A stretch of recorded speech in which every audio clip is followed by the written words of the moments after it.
Hello and welcome back. We are talking about self-care and how important it is just for us to get some time in for ourselves. Portia viewers Titanya Johnson, also known as Lady Ty the Great, and Maya Galore believe in solo dating, say it is one of the best forms of self-care. And back here with us is clinical psychologist Dr. RJ. She says it is okay to put yourself first, guilt-free, right? No apologies for taking care of ourselves. So ladies, obviously you take this very seriously. Yes. Down to the crown.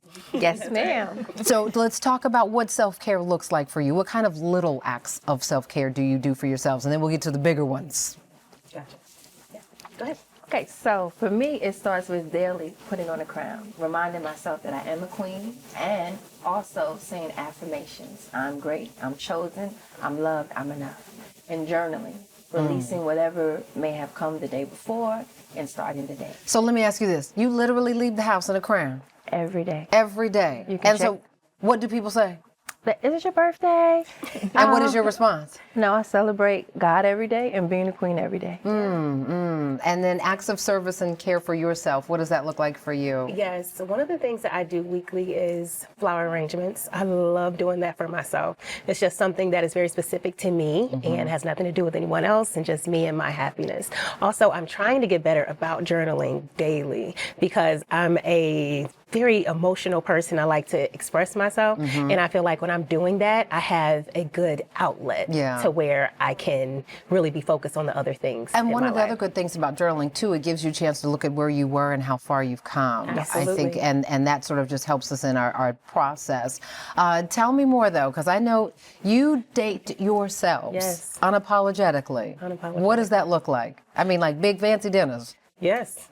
For me, that's exactly what it looks like. I have been solo dating for about 2-3 years now, and it came at a time where I realized I was really pouring into everyone in my life except for me. I was exhausted, I was overwhelmed, I was just doing everything and not receiving much back from others or from myself.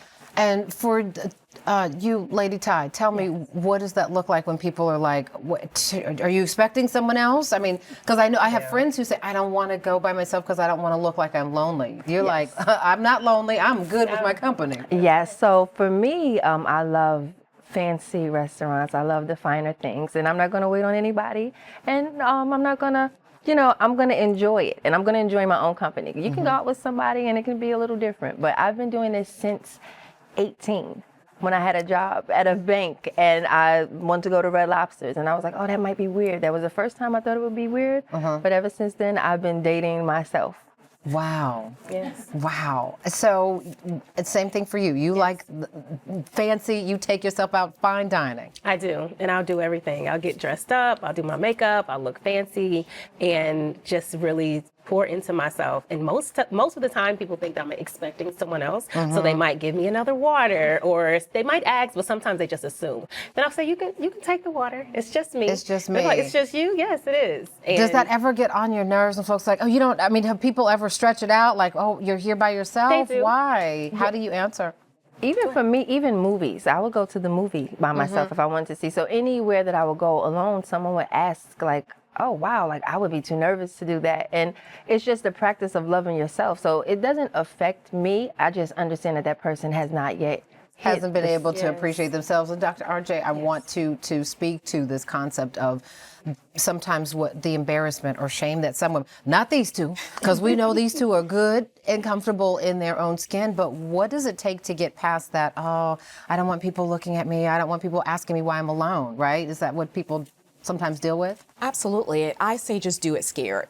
Do it scared and do it all the time. It's okay to be nervous. It's okay to be scared. It's okay to feel unsure. Do it anyway. And then what happens when you're in these spaces and perhaps a gentleman comes up to you and is like, are you alone? Does that happen a lot? And how do you handle that? That happens to me, for sure. And most times I'm there intentionally trying to pour into myself, learn about myself. So it's not really the time for me to want to talk to someone or anything. So most of the time I let them know, yes, I'm here alone. I've had guys ask, can they sit down? And I say, no, I'm okay. I'm good. I'm on a date by myself intentionally. It's not for your attention right, to I'm come not, and try to talk to me. I'm okay. So, I'm okay. Even vacationing on your own too, Yes. right? I went to Jerusalem. Yes. Beautiful city to visit too, especially by yourself. Yes. Solo, beautiful, wonderful. So Yeah. anything that you want in life, you shouldn't wait for anyone. Like, you can just do it. You can just go. So if there's something you want, there should be nothing to stop you. No pause. Dr. RJ, biggest obstacles and how do you overcome these when it comes to pouring into yourself in the minute we have left? I would say guilt and feeling like it's selfish. And we all know that self-care is not selfish. You can't pour from an empty vessel. And so just acknowledging that there may be guilt, do it anyway. I like that. I like that. We're going to keep doing it. We're going to keep talking about how to do it. When we return, Dr. RJ is going to break down some advice on how to beat down burnout. We're going to beat it down before it beats us down. We're going to talk about how when we return. Stay with us.